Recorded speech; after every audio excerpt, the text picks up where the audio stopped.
If you want to know what it is, the thing that comforts, the thing that offers hope, that heals even, I'll tell you. It's talking. It's the human voice. It's my voice. After we give them the tests and treatments, the blood work, the CAT scan, the chest x-rays, the oxygen, the blood thinners, after all of that, it comes down to one person, one scared, sick person, and me. No family, no friends, no husband, no kids, no grandkids. I'm the only person allowed in the room. Even the doctors don't go in. They confer by video. The patient is alone at the worst moment of her life. Maybe the last moment. Alone with me. And picture how I look to her. Full hazmat, helmet, face shield, respirator mask. I'm dressed like a freaking astronaut on a spacewalk. I might be the last human being she sees face to face. So, what I've learned is I have to slow down. Read the situation and slow down. I've got 20 other patients to see in my unit. My pager is buzzing. Everyone on the COVID ward is going all out. But right now, this woman in the bed is scared and she needs to talk to someone, and I am the only someone there is. She needs me to listen, and she needs to hear my voice.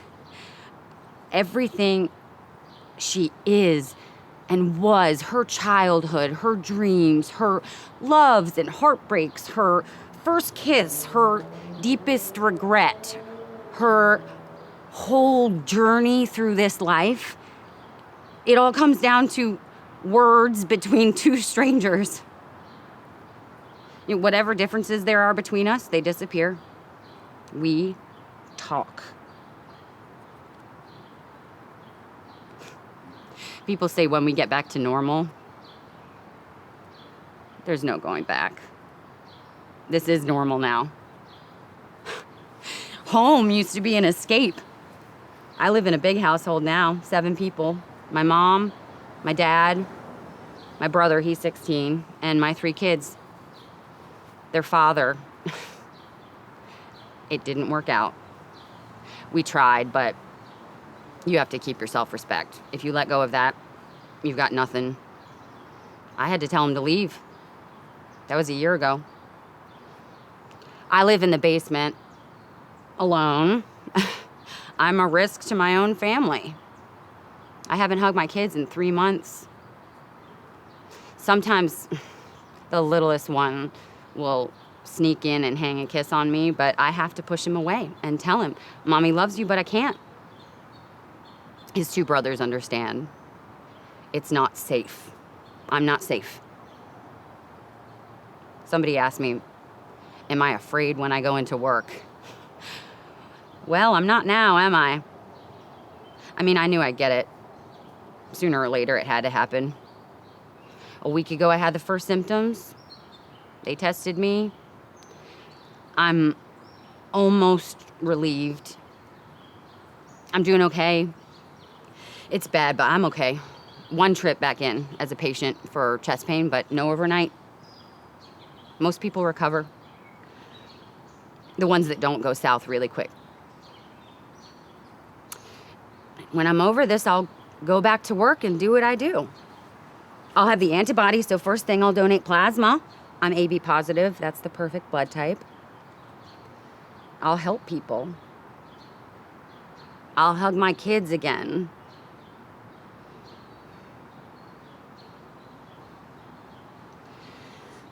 Someday we'll look back and say, we went through this together.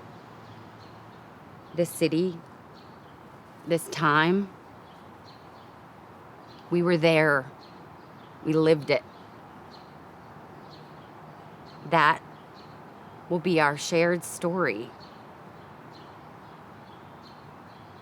That will be our bond.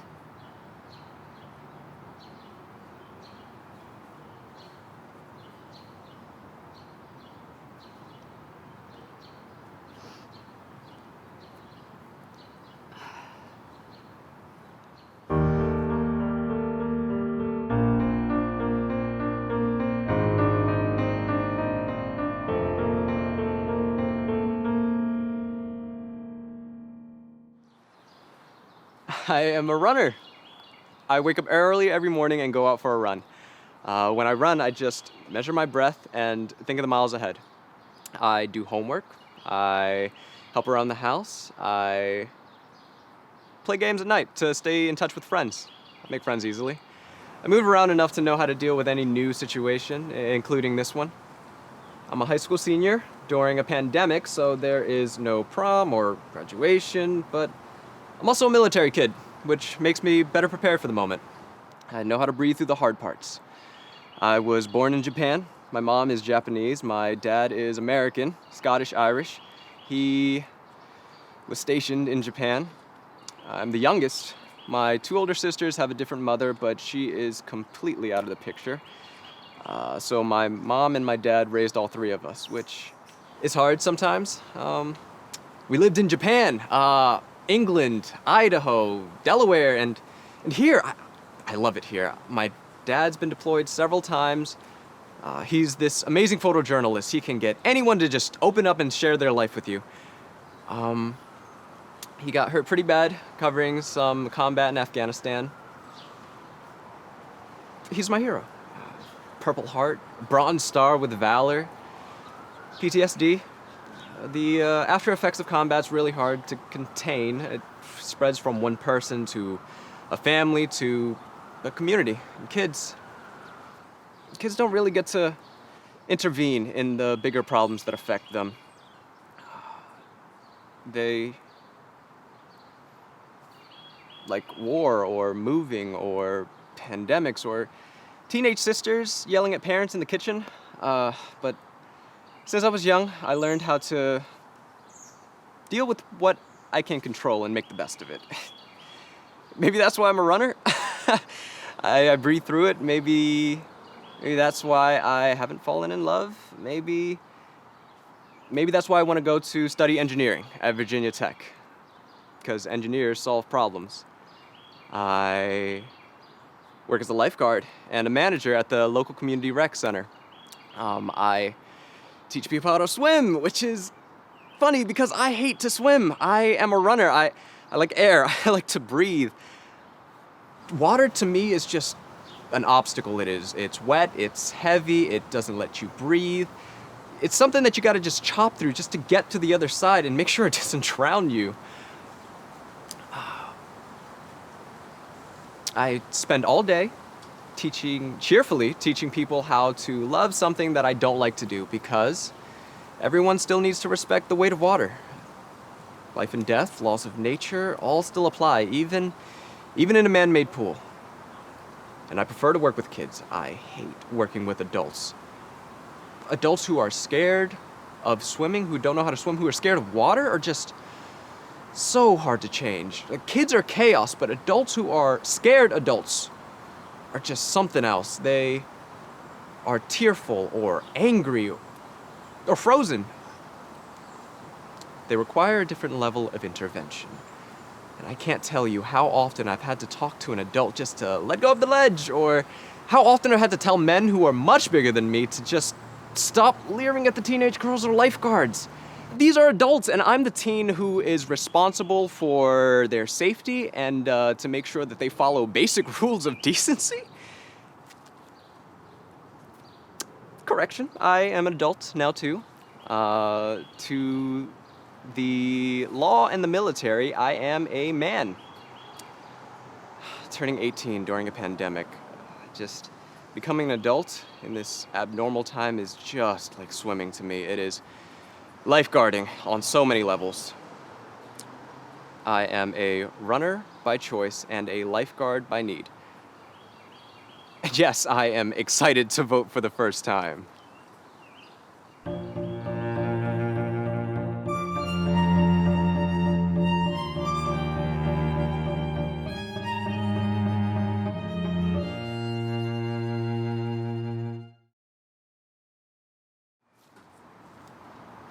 I'm a connector. I'm a connector around food and nature. I like to grow food, and I like to connect people back to the land. When people ask me how I got into urban farming, I tell them I didn't get into urban farming. Urban farming got into me. I was headed from D.C. to Portland, Oregon for this regenerative finance conference when things popped off in the States. I had read reports on the pandemic, but still felt distant. I was like, it's in China, it's in Italy, it's not here yet. But when I got back home to D.C., things changed fast. I had a 1/4 acre of land here I was supposed to be growing on that I lost access to. I had hella plans that I had to put on pause, so I did what nature does. I adjusted. I helped co-found this worker-owned food co-op that was supposed to be launching around now. COVID shifted all that around, so I had to adjust. I stayed flexible, and I kept my ear to the streets. I started volunteering to give out groceries on Fridays. Been going down to the greenhouse, putting down a bunch of seeds every day. Started gardening in my parents' backyard. Helped 3 or 4 people get their own garden started. Been helping a farmer friend get her farm ready to go. Been tending to my own little garden plot. I got back in my mindfulness practices. And that's what I did. I went inward. I got real reflective. I think it's important for all people to cultivate a relationship with the land. But it's especially important for African Americans. In this country, a lot of the context of Black people's connection to the land has been through the plantation system and the enslavement of African people. Our connection with the land was dictated to us in an abusive way. We didn't have a choice. Black people still have a memory of that in our system. But by getting back to nature and farming, we can reshape our relationship with the land in our terms, in healthy terms. And it helps to understand that there's a lot of wisdom you can get from the soil and the trees, and how the water flows, how the sun shines, how flowers bloom. It's healing. I learned patience from working with the earth. That's really important right now when you got to go to the grocery store. Through farming, you realize how much you really don't have control of things. We can't really make plants grow. We're just aiding in the process. We're not really in control of too much at all. Nature has a way of reminding you of that. People think they run shit, but things can be changed just like that. Something I learned from composting is that there are a lot of little things that make things move that you can't see. Same thing with coronavirus. You can't see it, it's microscopic, but it's messing up all this stuff. The majority of what goes on in nature, we can't see. But nature keeps going, you know what I'm saying? And it's not that we're unnecessary, but when you really sit and think about it, I can't think of a lot of things that need humans to survive. Trees, our pets. If we let them be, they'll figure it out. They don't really need us. I've been to parks that are usually mowed and seen how nature has come back and flourished. Nature will always win in the end. People think we're the center of the circle, but we're just part of it. We might be on the outside. Being in D.C., things can be so fast-paced. There's always something going on. But being in nature gives you an opportunity to be with yourself. If you want to cry, if you want to just sit there, if you want to scream, whatever it is you want to do, you can do that with the earth and let the earth absorb your energy, and you can receive what the earth has to give back to you. People ask me how they can initiate a relationship with the land, especially now. Start a garden. Take a walk outside. Meditate outside. Just be.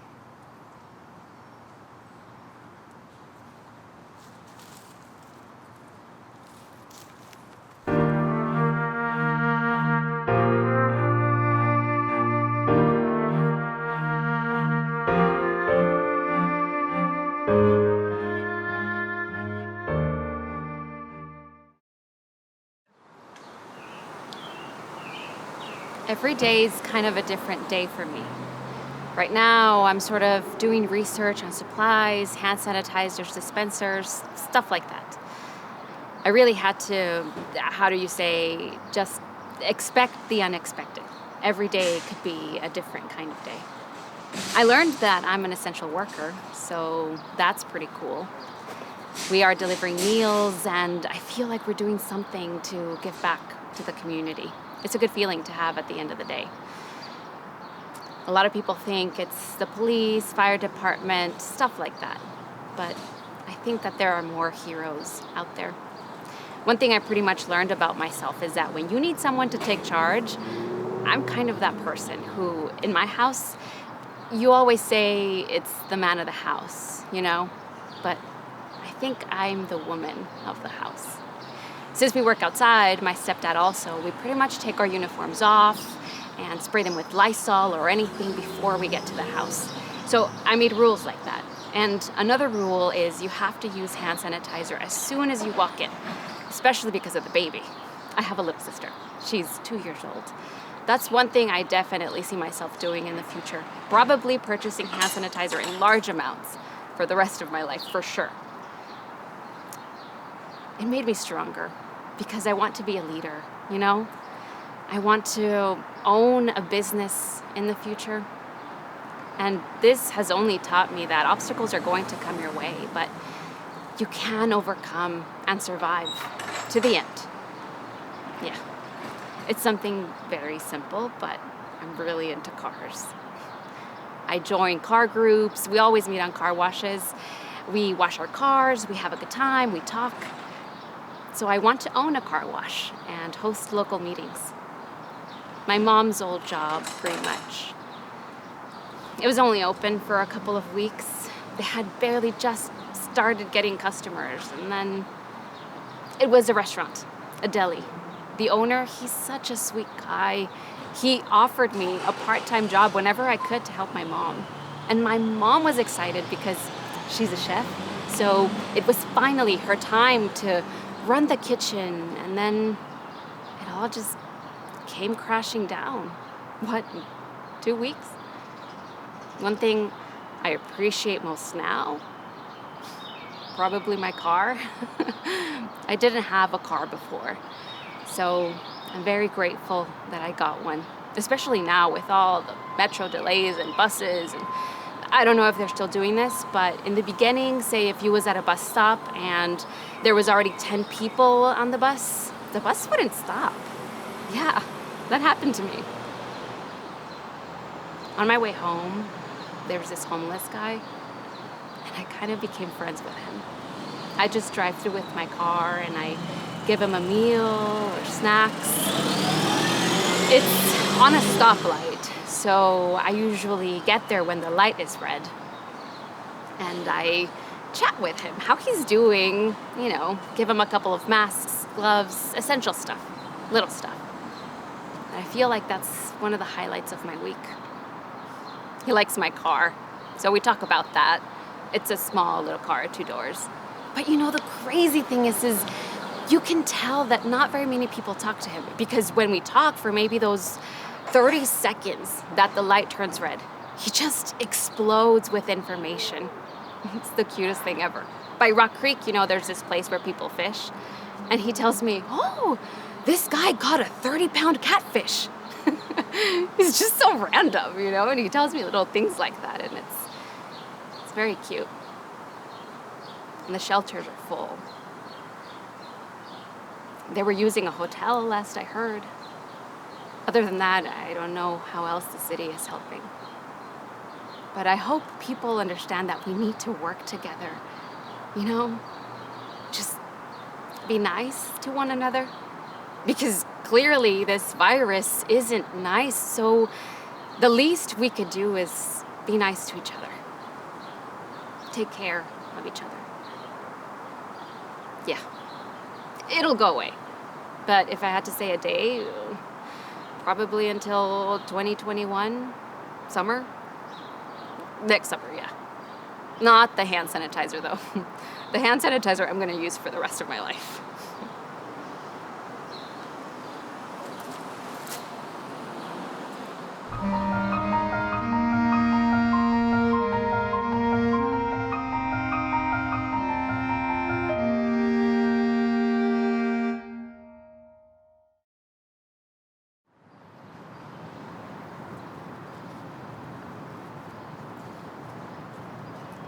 I'm not a drama queen.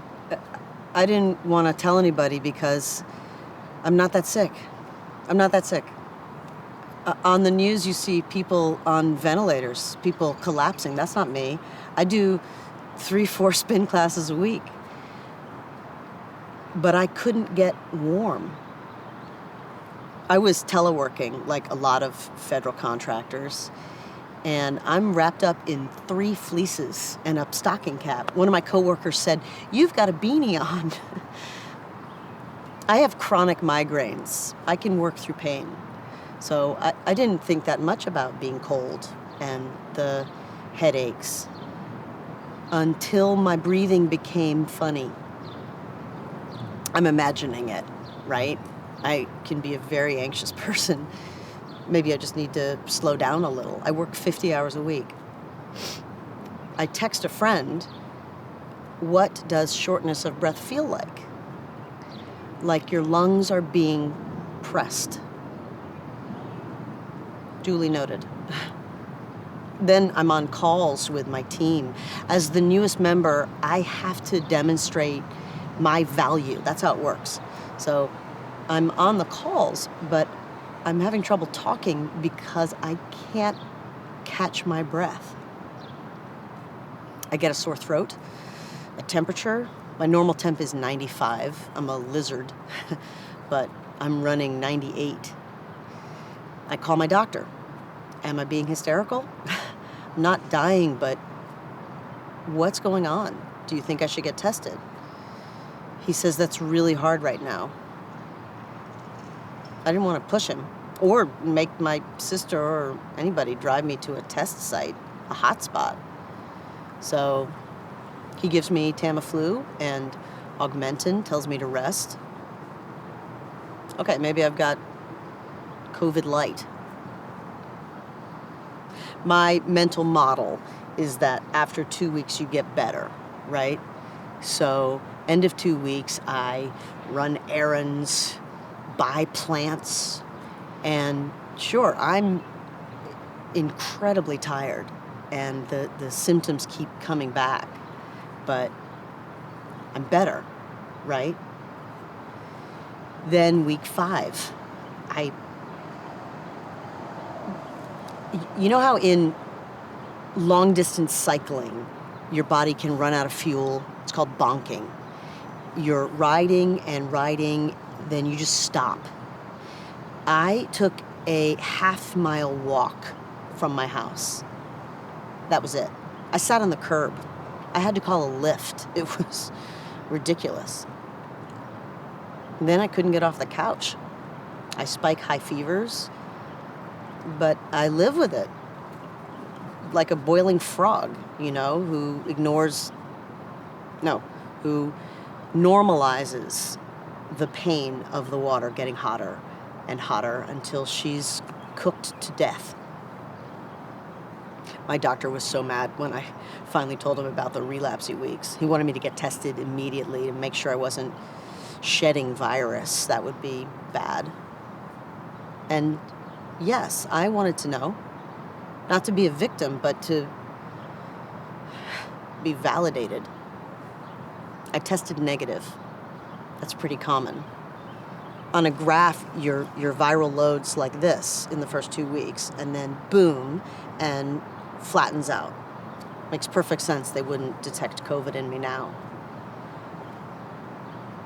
But I really don't feel good. I really don't. I do have a morbid curiosity to know what my lungs look like. Why do they feel half their normal size? Has something permanently changed in me?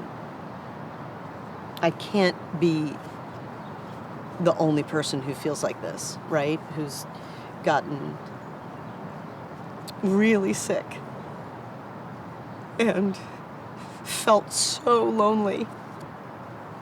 Like I was sick, but not sick enough. We just don't know how many of us there are yet, do we?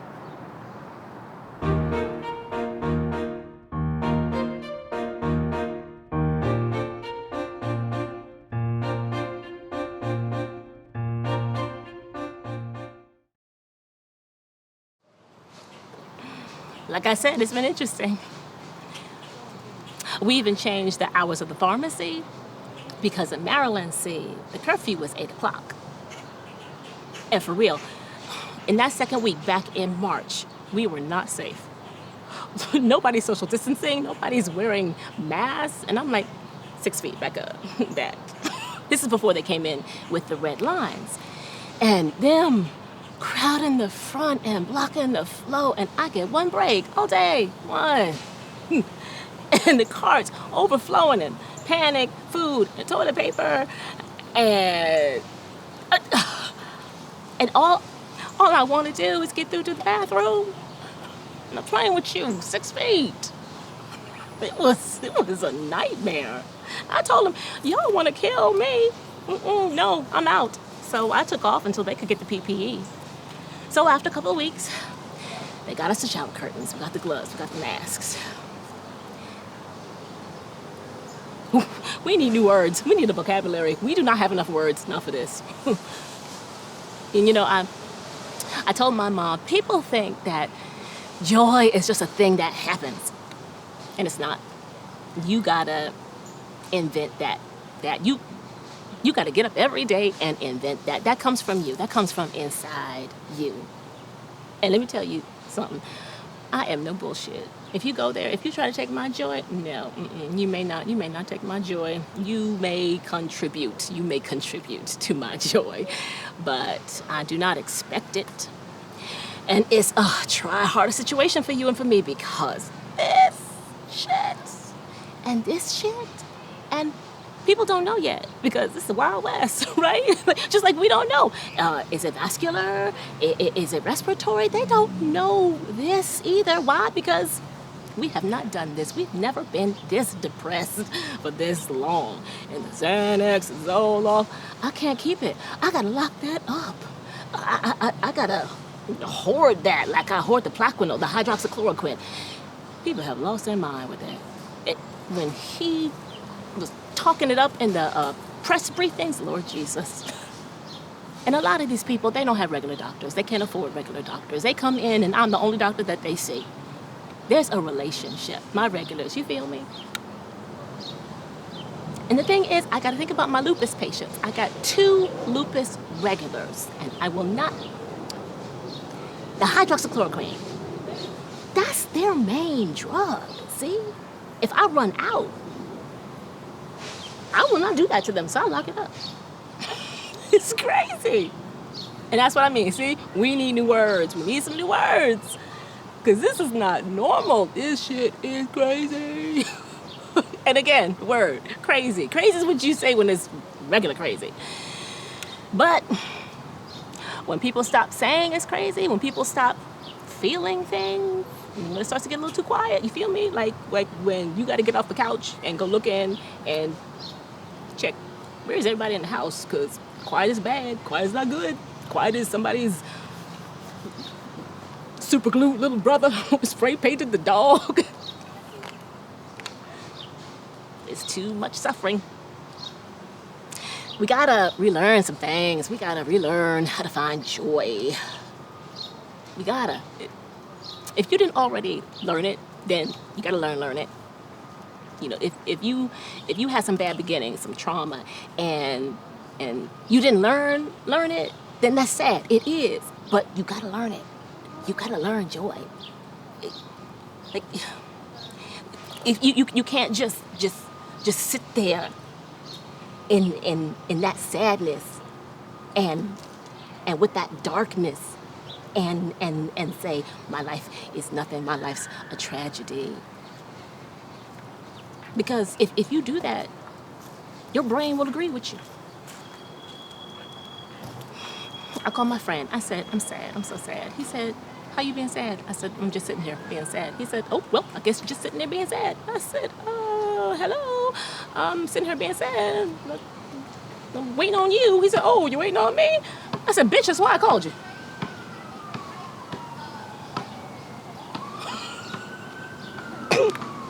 And just like that, in that long pause like that, we did that, and that's when I found it.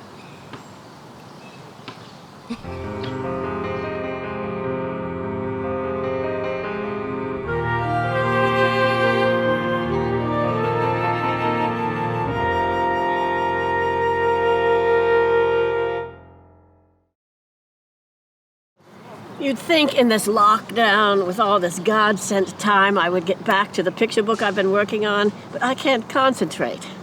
This particular picture book has been in my life for over 15 years. It's been through many critiques and revisions.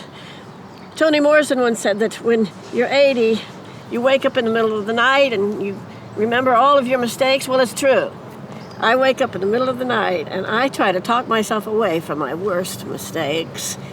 But as a storyteller, it is my job to transform the heart's rage into joy, into love. That's why I looked at the little girl in my story and I realized that she needed to be a brown little girl. Of course, it's so more children can see themselves in a story, but when you hear about all this loss, all the people, to the pandemic, Ahmaud Arbery, Sandra Bland, loss. Well, all of my stories go back to loss. My art, my writing, my teaching even. I had lost my first little brother very young. He died at 1.5 years. Shortly after, I lost my parents too, but only briefly. In their grief, they escaped on a 3-month-long trip abroad. I lost my house in the divorce. I should have fought for it, but I didn't. I still dream about that house I lost, that house where I raised my children. And all of my life, I've never fit in. When we moved to Louisiana, I couldn't stand the women my age. They reported me to the White Citizens Council because I helped Fulbright scholars from Africa stay at my home during their trips to the United States. People of color, people who couldn't speak English, they all stayed with me in my rickety house. That house with one fan, slowly moving the hot air around. So I did not fit in. But people who don't fit in make very good bridge builders. People who don't fit in know what it's like to be on the outside. I still remember when we lived in Haiti. A butterfly sat on my son Danny's shoulder for a long time. Danny held there a long time. Look, he likes me. He likes me. We lived in a darling little hotel. We didn't have a car. We'd walk around everywhere. Danny and I would walk for hours. One day, my little boy came to me and he said, "Mommy, I feel sick." And he began to lose consciousness. And we took him to the hospital. He said, "Don't leave me, Mommy." Around midnight, they got a doctor to give him a spinal tap, and they saw that he had sugar in his spinal column. And the doctor had to wake up the pharmacist. And they injected Danny with insulin. And I thought it was enough. They said he would get well. I had no idea that I could say, "I want to go. I want a helicopter." I didn't know enough to say, "This little hospital doesn't have anything." I didn't know enough to say, "I want to go to Guantanamo right now to get somebody else to take care of him." I didn't know. He was asleep. It never occurred to me that he wasn't going to wake up.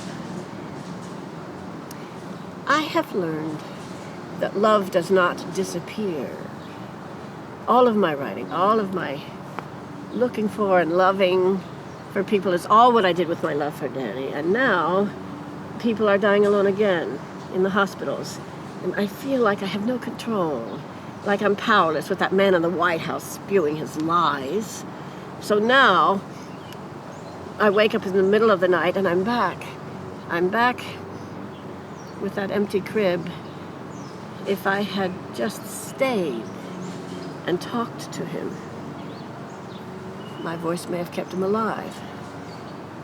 I wanted to mention this because people are dealing with loss from violence and the virus, and people are surprised by the way I act, and they say, "Star, how come you're so full of love?" It's because I remember the heart's rage. And when other people's children die, I tell them about the heart's rage and about the butterfly on the shoulder and the Victorian house where I raised my children and the joyful chatter in the Louisiana heat. You have that with you forever. They are always by your side. Danny is always by my side. The story continues. I like to tell stories because I have control. I can control the heart's rage and transform it into love.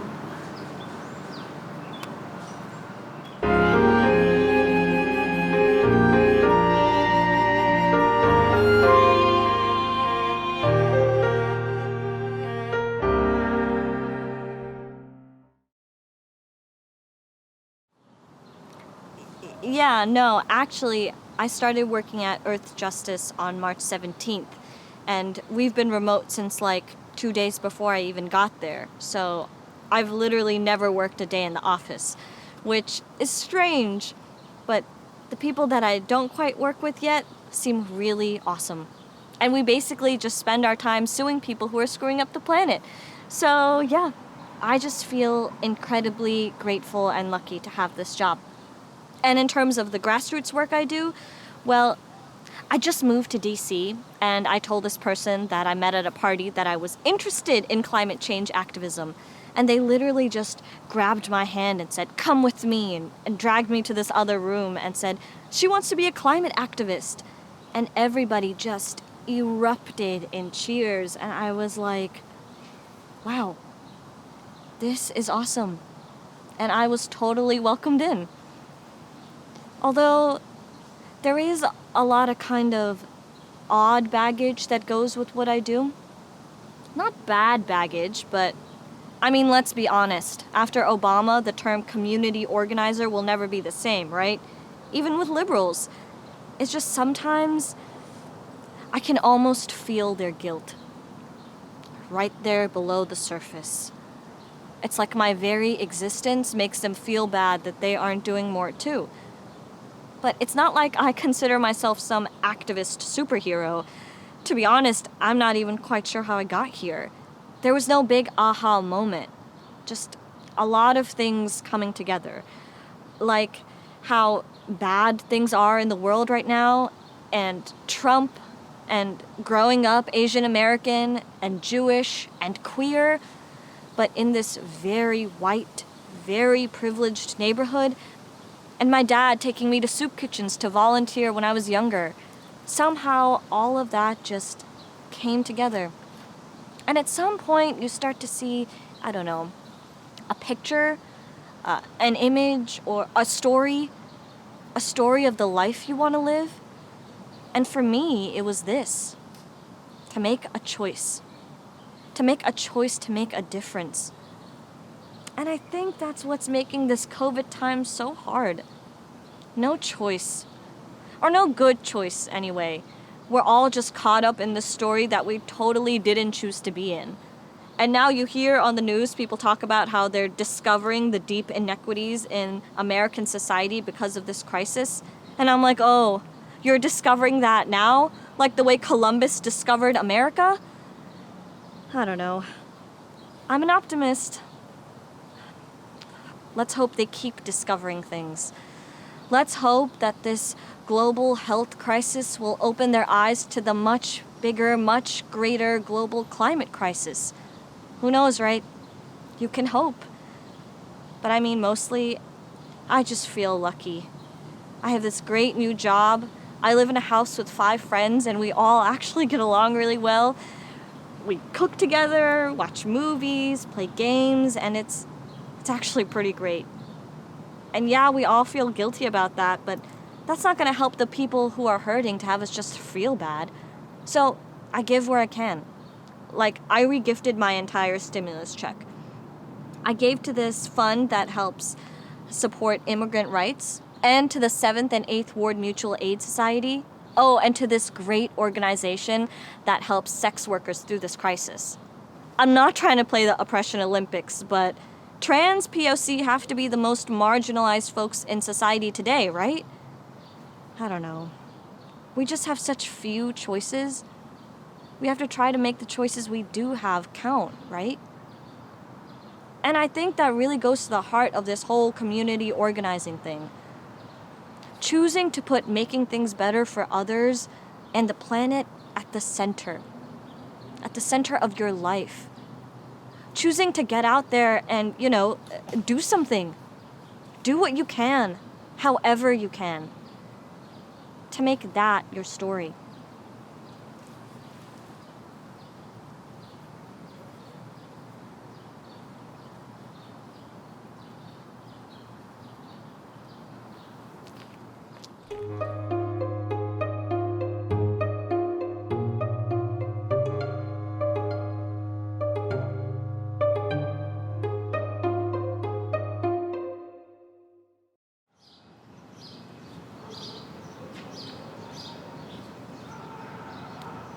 You saw him, right? The kid with the blue mask and the Nats hat? That's what I'm talking about. You don't really see him because he's wearing a mask. But I see him. I know what he's up to. People are still committing crimes. It's just that, well, now it's a part of the uniform. Nobody looks at him funny. They don't have to put on a ski mask, they just put on a blue surgical mask and a Nats hat. And you know everyone down at the precinct knew it was going to happen. As soon as the whole world started wearing masks, that kids were going to put them on and to go around robbing people. I think right now it isn't about change. It's about cycles. We've been here before. It may not look like a place we've been before, but we've been here before. That's why I don't live in the city anymore.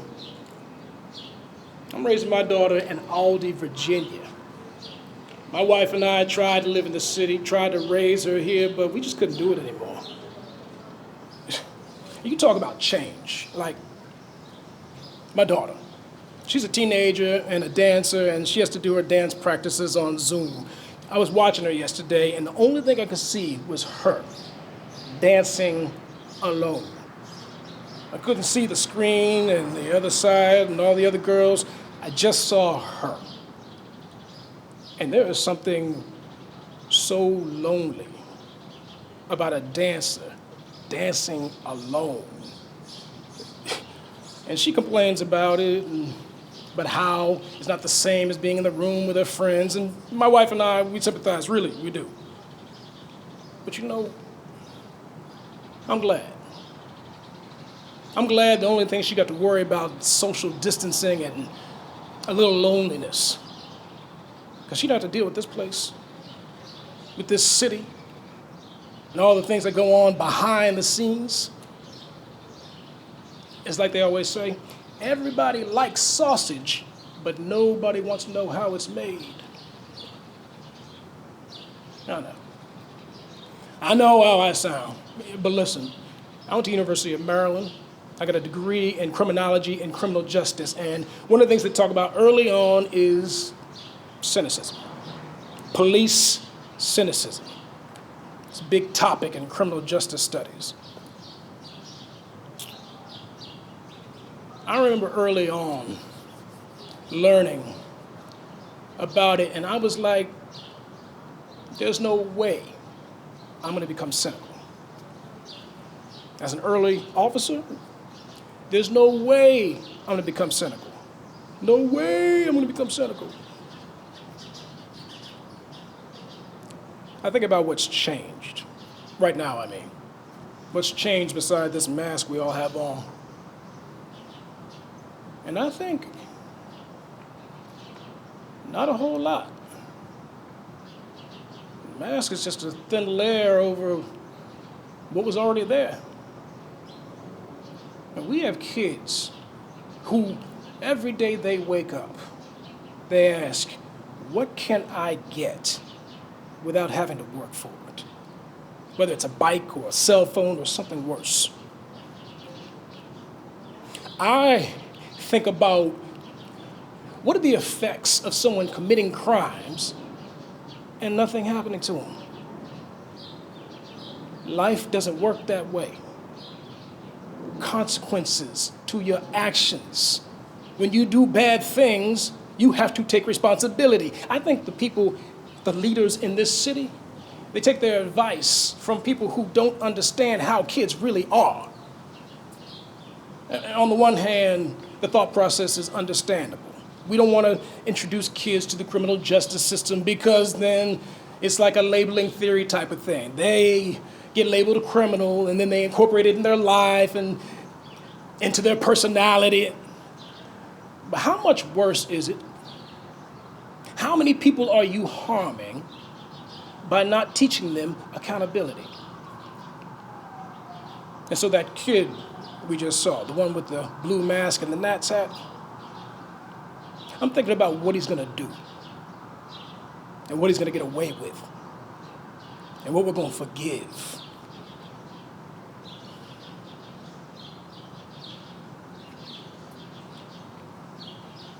It's what's behind the mask that keeps me up at night. The mask is nothing new. It's just another step in the cycle of unaccountability. I violated my cynicism pact. I said I'll never get cynical, but I did. I am. And I'm glad. Because my daughter right now, all she has to worry about is social distancing and dance practice on Zoom and the friends she doesn't get to see in person. Masks to her are just masks. They're not hiding anything. They're just a part of the everyday pandemic the rest of the country sees.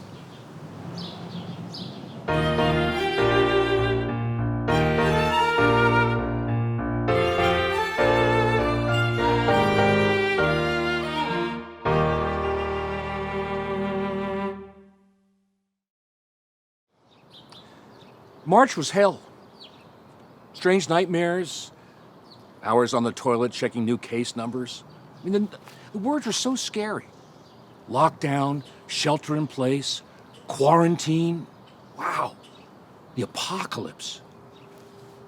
Silence on the street made me tremble. The hum of my electric clock made me break it. I turned out all the lights, scared to leave my condo cave. And COVID is a virus of the body. Fear is virus of the mind. Doubling, tripling, feeding on itself. Day number 1, I sat in front of my flat screen for 18 hours. Chest tight, breath ragged, too much caffeine. Day number 2, I crashed hard. Didn't shower, didn't get out of bed, literally pulled the covers up over my head. Day number 3, I said, Paul, you are not going to do this. You've paid too much to the therapists. You know what your patterns are. If you can heal others, you can heal yourself. That day, I showered, ate, changed the linen, and meditated. Day number 4, I danced. Opened up the windows, pulled out the Tibetan Gong app, and danced naked for 2 hours. Graham technique never leaves you. Day number 5, I said, Paul, you're alive. Each day, pick something new to do. Oh, I was Zooming, I was Google grouping, I was Skyping, I was FaceTiming with my clients. I mean, thanks to privilege and the powers that be, I can still earn a living sitting on my ass. But on day number 5, I committed to something bigger. If the sun has gone out, I gotta be my own light. I think the next big thing was the bees. Now, our queen beekeeper, Miss Ellie, and I hit it off the first day I joined the community garden. I mean, who wouldn't love a cocoa brown woman with a killer laugh? Over 2 years, I shopped for her, ran errands, she cooked, and we played poker. But one Saturday morning, before I had a chance to put down the groceries, she said, Paul, you are going to learn hive management. I said, excuse me? Oh, that tiny woman had the grip of a prison guard. She drags me down into the basement, makes me put on that hazmat-looking stuff, you know, with the gloves and the hood and the mask for the face. I mean, I thought I'd pass out. I mean, bees. Well, she marches me out to the garden. Once I saw that hive, I was hooked. Miss Ellie mentored me. I read, took a course at UDC. I mean, it's a difficult thing to take a wild insect and put it in a human-made habitat. And you have to understand the entire life cycle of the bee. You must know what to look for in a hive. Is everything cool, or is there a problem? If there is a problem, should I address it now or later? What's the quality of the comb? Is the queen laying? You know, bees have been around for millions of years, and there are thousands of bees in a hive. You have to vibe with their behavior. Is the hive sick? Has an intruder gotten in? You know, it might be a small hive beetle, but if you're not careful, a bunch of wax moths will move right in and lay their eggs. No, you have to be part nurse to spot the trouble and part doctor to prescribe the cure. You have to sense their cycles and seasons. I mean, spring is easy breezy, you know, plenty of pollen and nectar, makes them chill. Summer and fall, when the nectar's scarce, they freak, get defensive and fight for no reason. And of course, all of this maps to humans. Our hive is sick with COVID-19, and we are freaking. Nobody knows when the nectar's going to run out. Nobody knows where the enemies are. Rest in peace, Ahmaud Arbery. No, it's not the bees or the virus that scares me. It's humans.